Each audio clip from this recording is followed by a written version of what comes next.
There's some noise I see from, I think, Wendy. Yeah. Hello? There is a audio, like some disturbance in the audio, right? Is it me or? Well, I tried to mute because I hear some static. I'm Yeah. wondering if it's my new computer. I, Oh, I, I thought it's coming from Wendy. That's fine. Okay. I don't hear anything. No, yeah, that's. I think it's some static noise, but oh, it's okay now. It's gone. Now I hear it. Now I hear it, Uh, so it's not me. all right. But now it's gone. Yeah. Okay. So we're live.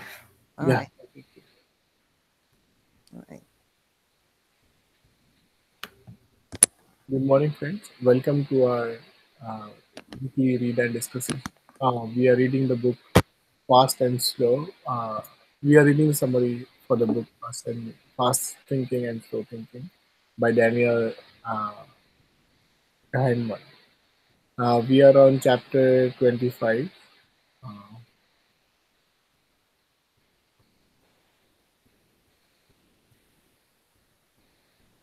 Heuristic number 26, omitting subjectivity. We often think an object has only intrinsic objective value. $1 million is worth $1 million, right? Wrong. Magically making a poor man's portfolio worth $1 million would be fabulous. Magically making a billionaire's portfolio worth $1 million would be agony.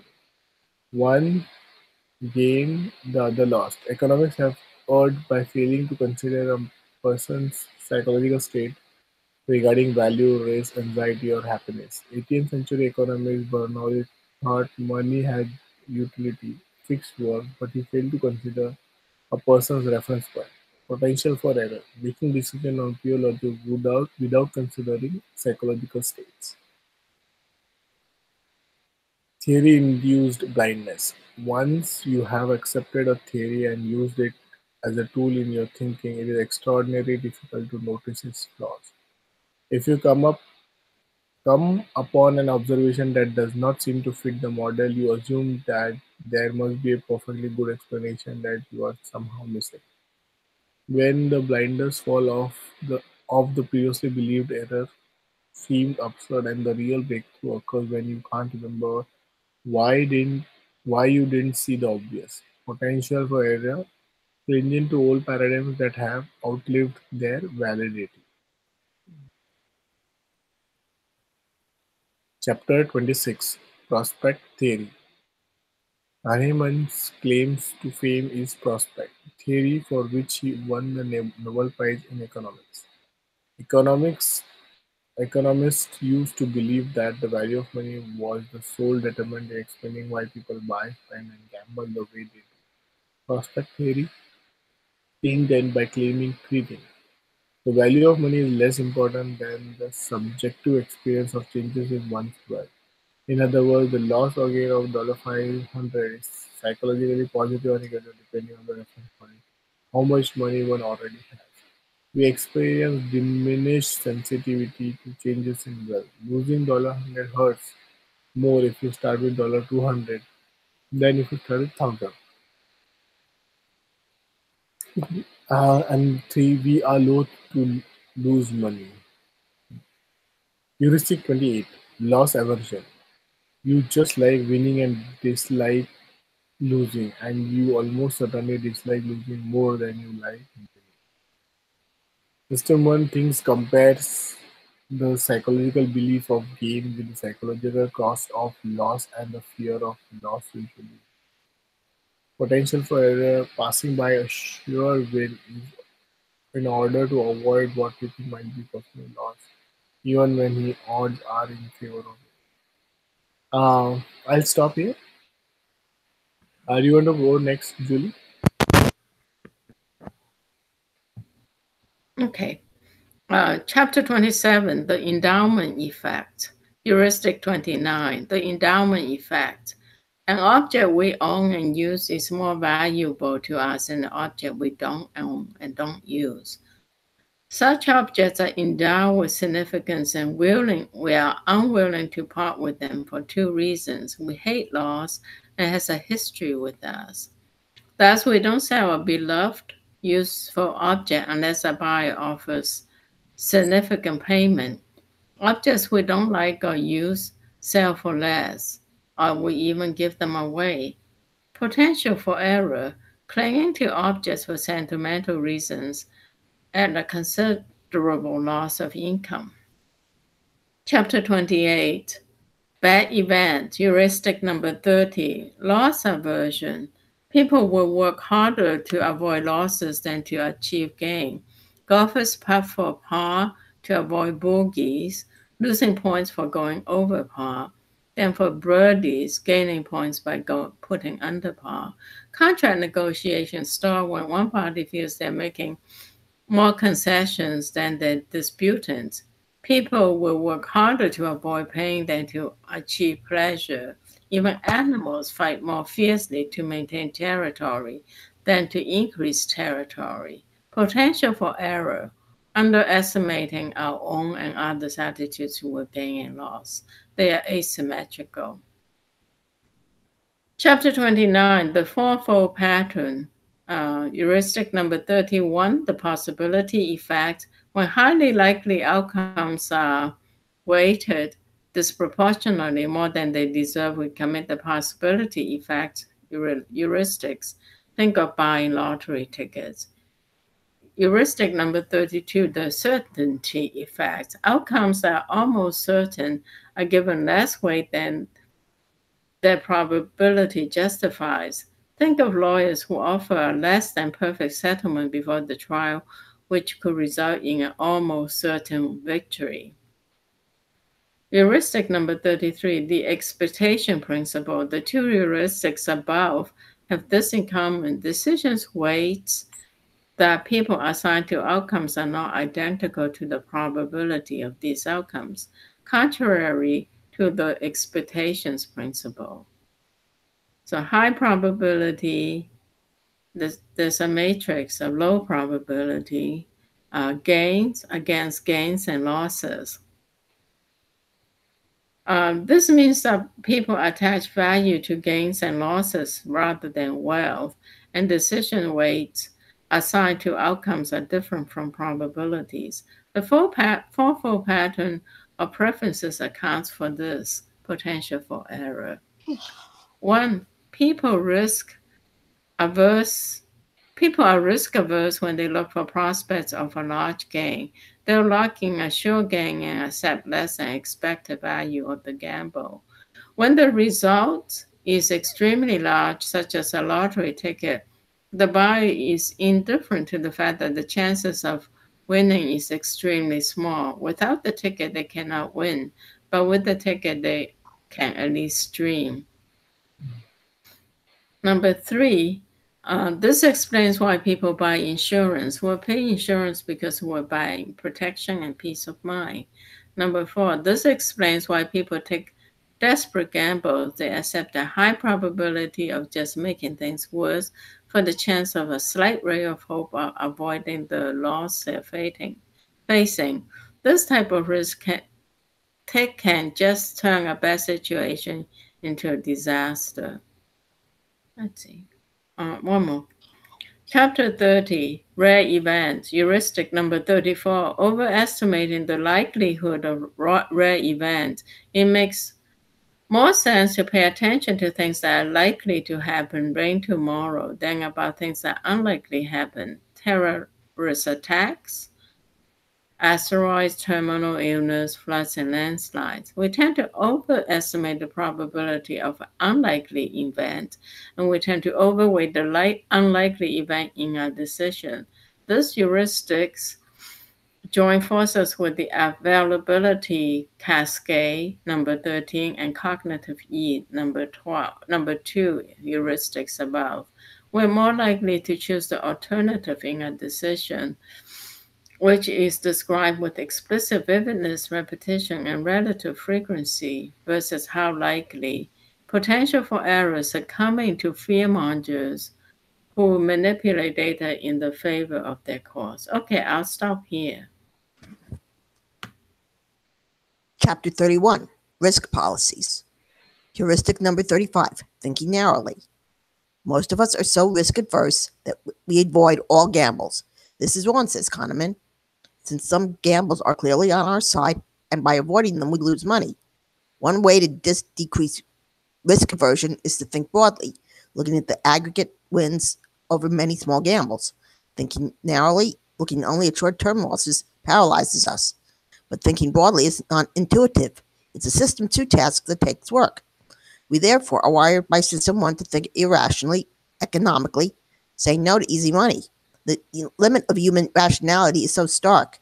Kahneman calls it a hopeless mirage, page 335. The ideal of logical consistency is not achievable by our limited minds. Potential for error, passing by risks in our favor. Chapter 32, Keeping Score. Many have a System 1 calculator in their head that keeps score not only of the potential financial gains and losses of a transaction, but also of the emotional risks, rewards, and possible regrets of our financial decisions. The emotions that people attach to the state of their mental accounts are not acknowledged in standard economic theory, page 343. Heuristic number 36, the disposition effect. We are often willing to sell money earning stocks because it makes us feel like wise investors, and less willing to sell losing stocks because it's an admission of defeat. This is irrational since we earn more money by selling the losers and clinging to the winners. Heuristic number 37, the sunk cost fallacy. To avoid feeling bad about cutting our losses and being called a failure, we tend to throw good money after bad, stay too long in abusive marriages, and stay in unhappy careers. This is optimism gone haywire. Heuristic number 38, fear of regret. Regret is an emotion we're familiar with, and we do well to avoid making decisions that lead to regret. However, we're terrible at predicting how intense those feelings of regret will be. It often hurts less than we think. Chapter 33, Reversals. Heuristic number 39, ignoring joint evaluations. We make decisions differently when asked to make them in isolation than when asked to make them in comparison with other scenarios. For example, a victim in a robbery will be awarded a higher compensation when there are important factors involved. The victim was visiting a store he rarely visited, but will be awarded a lower compensation if harmed while in his usual shopping location.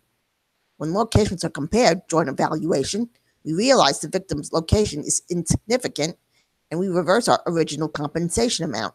Joint evaluations highlights a feature that was not noticeable in single evaluations but is recognized as decisive when detected. Page 359. Potential for error, making decisions in isolation. We should do comparison shopping, compare sentences for crimes, and compare salaries for different jobs. Failure to do so limits our exposure to helpful norms. Chapter 34, Frames and Reality. Risk number 40, Ignoring Frames. How a problem is framed determines our choices more than purely rational considerations would imply. More drivers sign the donate organ card when they have to check the opt-in box than drivers who must check the opt-out box. We are more willing to pay extra for gas when using a credit card versus cash if the fee is framed as loss of cash discount than added credit card surcharge. Doctors prefer interventions where outcomes are a 1 month survival rate of 90% than to interventions where outcomes are 10% mortality rate. Both sentences mean the same thing statistically, but the frame of survival has greater emotional value than mortality rates. The meaning of a sentence is what happens in your associative machinery while you understand it. In terms of the associations they bring to mind, how System 1 reacts to them, the two sentences really mean different things. Page 363. Reframing is effortful and System 2 is lazy. Page 367. Potential for error. Thinking we make to wait a minute. Thinking We make. we make decisions in an objective bubble when in fact there are subjective factors at work about which we are unaware. All right, I'll stop here.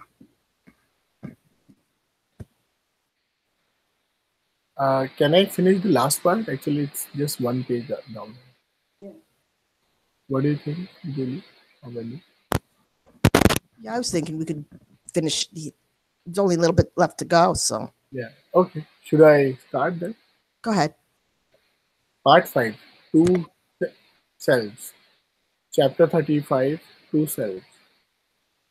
Heuristic number 41, ignoring our two selves.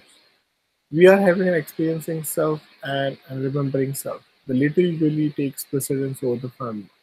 That is, I can experience 13 days of vacation bliss, but if on the 14th day things go bad, I tend to remember the vacation as negative. My memory overrides my experience. Same with the 40-minute blissful record, which ends with a scratch. We remember the scratch sound, not the 20, 39 previous minutes of musical enjoyment. Confusion experience with the memory of it is a compelling cognitive illusion, and it is a substitution that makes us believe a past experience can be ruined. The experience itself does not have a voice. The heuristic number 42, the peak end rule. How an experience ends seems to hold greater weight in a memory than how an experience was lived. Similar to the previous heuristic, the peak end rule is shorthand for remembering only how an experience felt at its end, not at its worst moment. Duration heuristic number 43, duration neglect. Another corollary of the two selves, the duration of an unpleasant or pleasant experience doesn't seem to be as important as the memory of how painful or pleasurable the experience was. Chapter 636, Life as History. Heuristics number 44, Narrative Wholeness, my user friendly name. When we evaluate how well ours and others' lives have been lived, we do well to consider the whole narrative and not just the end. But because of our previous three heuristics, we are prone to devalue a long, sacrificial, generous life if at the end or even after that we discover an episode of selfishness, etc. A story is about significant events and memorable moments, not about time passing. Duration neglect is normal in a story, and ending often defines its character. Page 386. Potential for error, paying more attention to longevity than quality, making decisions based on how memorable it will be rather than how exciting and enriching the experience itself will be. An experience and moment of pleasure and forfeiting our reputation of integrity. Chapter 37, Experienced Well-being. Heuristic number 45, valuing or remembering self over an experiencing self. Since most of us rely on reliable memories, we do well to keep in mind what our experiences were like during them, not just at their conclusion. How many of our waking experiences spent in unpleasant emotions or negative states? They are hard to recall. Our emotional state is largely determined by what we attend to do and what we are normally focused on certain activity and immediate environment. Page 394. A person stuck in traffic can still be happy because they are in love, or a person who is grieving may still be remain depressed while watching a comedy. Potential for error, not paying attention to what we are doing, letting an experience happen without reflection, and going with the flow with no attempt to alter schedule activity or experiences. Chapter 38, Thinking About Life. Heuristic number 46, Affective Forecasting.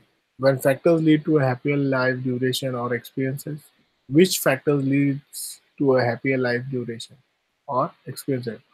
Would a 20-year life with many happy experiences be better than a 60-year life with many terrible experiences? Which one would you rather be, happy or old? We are terrible at predicting what will make us happy. What when asked the very difficult question overall, how happy is your life? We substitute an easier question, how happy am I right now? CO6.7. The responses to global well-being questions should be taken with a grain of salt. Page 399. Perhaps make decisions based on what will make them happy in future, and when it's achieved, the happiness doesn't last. We don't know our future selves very well. Heuristic number 47, the focusing illusion. Nothing in life is as important as it is when you're thinking about it. Page 402. This means whenever you're asked to evaluate life satisfaction or preference, we err if we focus only on one thing. How we answer what would make you happy depends on many factors, and rarely in one factor determinant. Yet folks regularly focus on one issue, income, wealth, health, relationship, pollution, etc., and ignore the other factors. How much pleasure do you get from your car depends on how much you value the stereo, mileage, age, looks, cost, comfortable seats. field of steering, etc. The fact is, our evaluation are often been on the heuristic that while we are thinking of a thing, we generally think better of it, forgetting how infrequent we actually think about those income, weather, health, fuel mileage, etc. What initially strikes our fancy is absorbed that daily living.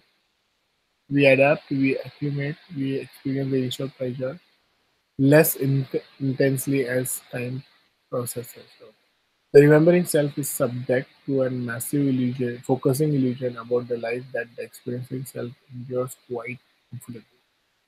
Page 406. Heuristic 47. Miss Wanting. Daniel Gilbert's phrase. We exaggerate the effect of a significant purchase or change circumstances on our future well being. That's things that are initially exciting eventually lose their appeal. Conclusion. Summary of the two selves. It's absurd that people willing to choose more pain for a longer period of time that ends presently over periods of less pain for shorter duration of an end terribly. But such are the powers of heuristic. Number 41, 42, 45, and 45. Summary of econs and humans. Kahnemann made infrequent mentions of econs and humans, so I do not emphasize them in my book summary. Here's the gist of his complaints. Economics, the Chicago could operate on the assumption that consumers are rational, intentionally consistent, and logically coherent, adhering to the rules of logic. Page 411. 411, and always will be a rational thing. If not, that's their loss. Kahneman has a behavior economics, of course, disagrees and suggests the heuristic influence the choices which are irrational and counterintuitive. We need help making better choices.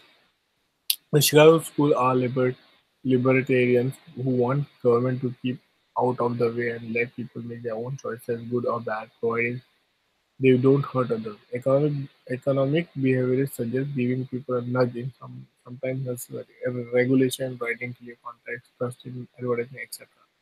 Summary of the two systems. This book has described the working of the mind as an uneasy interaction between two fictitious characters, the automated system 1 and the effortful system 2, page 415. So there's a table differentiated between system 1 and system 2. System 1, subconscious values, drives, beliefs that influence our gut reaction. System 2, articulate judgment, makes choice, endorses or rationalizes ideas and feelings. System 1, jumps to conclusion regarding causality. System 2, makes up stories to either confirm or deny those conclusions. System 1, operates effortlessly. System 2, requires conscious efforts to engage. System 1 can be wrong, but is more often right. Can be wrong or right depending on how hard it works. Influenced by heuristic. System 1. System 2 examines those heuristic when so inclined. The way to block errors that origin system 1 is a simple principle. Recognize the signs that you are in cognitive minefield, slow down, ask for any reinforcement from system 2. Stop here. Uh, uh, for me, I think mostly this part of reading was very, where I could relate many things on this one.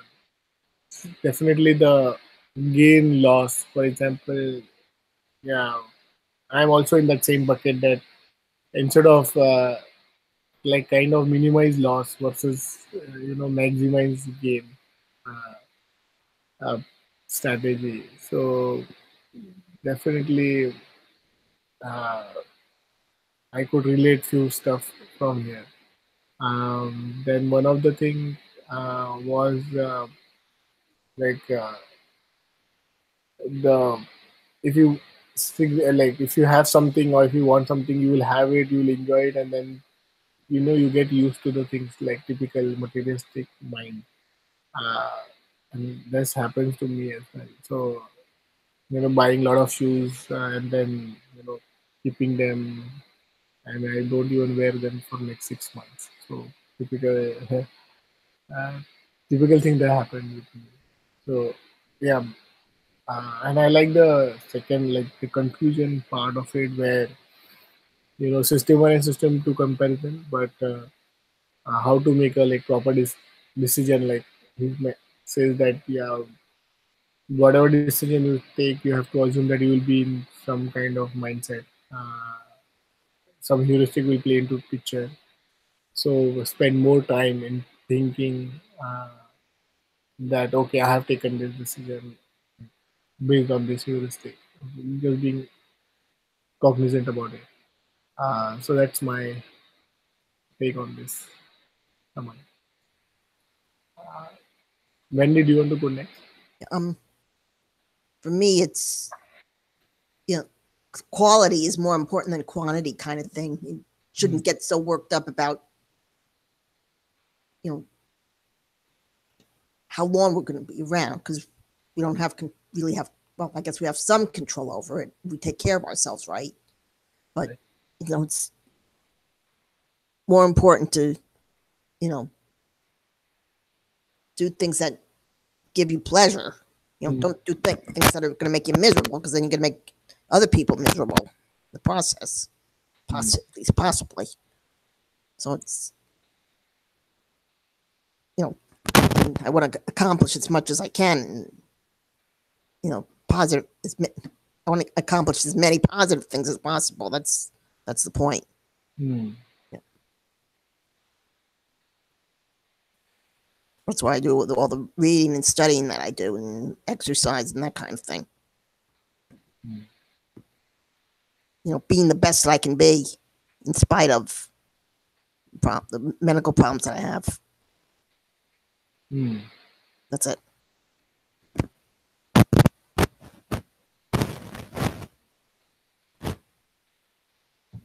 Yeah, thank you guys. I thought it was really interesting when it says you would rather the 20 years of good experience. If you have one bad experience, it kind of changes the remembrance. And this happened to my mother. She was just a complete sweetheart all her life. Mm, But toward the end, like the last 6 months, she became really impatient, mm, demanding, selfish, angry, and and that really hurt. I wasn't there. I was in Chicago. They were in Canada.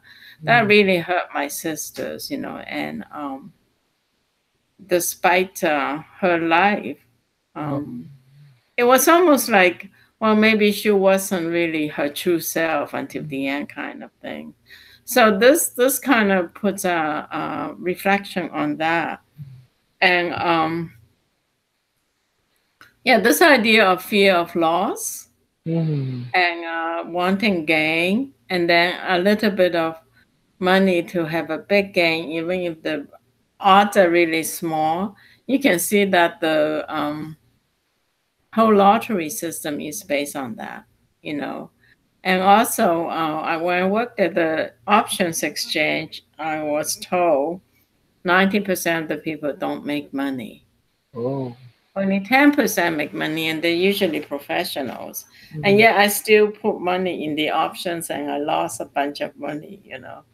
Um, so I think one of the things to become more balanced is definitely to be more thoughtful and taking time to this could be like a practice for a lifetime. The other thing is to have your friends, having a diversity of friends, and then to reach out and get feedback from them so that you have a larger frame of reference. So that's what I would like to do, to I will have a larger frame of reference.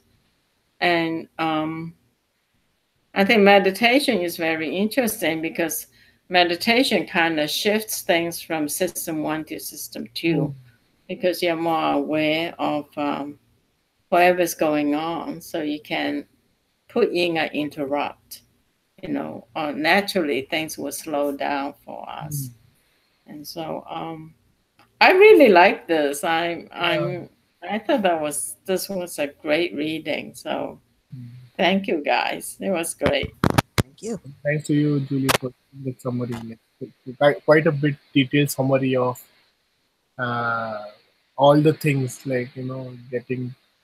I mean, that person did a good job of summarizing all the heuristics and providing all the conclusion. Uh, Yeah, yeah. It's like it's the other one's more like book reviews, but this one was really got all the ideas down. So great. so what are you planning next week? Yeah, I want to talk to. I want to ask you guys about that. We're supposed to start that class, Right, right? The right. science of well-being. So Yes. are we going to do it week by week and then just come back and discuss? Or I think that already started. I think it's already started. yeah, I think we are a week behind. Yeah. That's fine. I mean, we can catch up if you like, Oh, but yeah, that's one thing. Do we want to catch up? And the second thing is, are there? I haven't even looked at the class yet. Are there readings we want to read together, or do we just want to discuss? Like for example, we can have two sections of discussion. We can discuss what the ideas are Mhm, for the first, for the first topic, and then mhm. the second topic could be how we could live that in our lives. Either way, yeah. Yeah. what do you guys think? I We think. can decide next week Yeah. too. We Yeah. can Yeah. see. Yeah. All right. Sounds good. Okay. Mm. So this week we'll go and take that course. Like one, which week we want to target, right? We want to start with first week, or we want to start with wherever. I'm open to whatever you say. Me too. What do you think? Do you guys want to do week one and week two by next week, or do you guys just want to be a week behind? Um, Probably week one and week two. What do you say, Wendy? So that then we can be in sync and see if there are any. Okay. All right. If we Okay. So suggestions, we do weeks one and two this week, right? All right. All right. Right. And then we'll decide if we'll decide whether we'll do reading or not, Mm, right, basically, yeah. right? And Yeah. then whether we want to discuss ideas and discuss implementation, right? right. Hey, great. Then just to avoid the confusion, this the course we are taking is the Science of Well-being by Yale University, or the Life of Happiness and Fulfillment, like the 30-hour one or the 14-hour one. My understanding is the science of well-being. Okay, yeah, It's sounds. a little shorter, right? And then we'll also, I'm yeah, makes sense. Okay. not sure. Okay, I think last week we said it's the science of well-being.